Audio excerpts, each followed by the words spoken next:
Hey guys, welcome back to another amazing video. Today I'm going to be showing you how you can fix Epic Games error code 0xc000007b. So make sure to watch this video till the end and follow all the steps properly, and let's begin.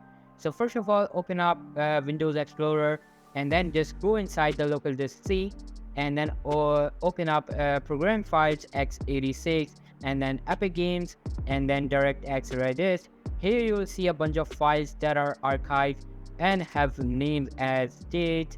Now what you have to do is select the zip file with month's name only, and note that you don't need to select the dx update file. After selecting the file, extract them into a separate folder, and after extraction, select all of the DLL files and just copy them.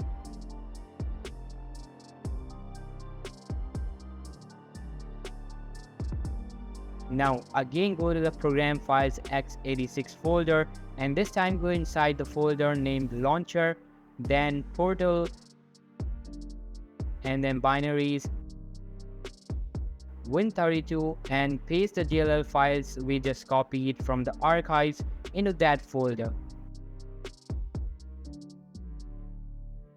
And just close it.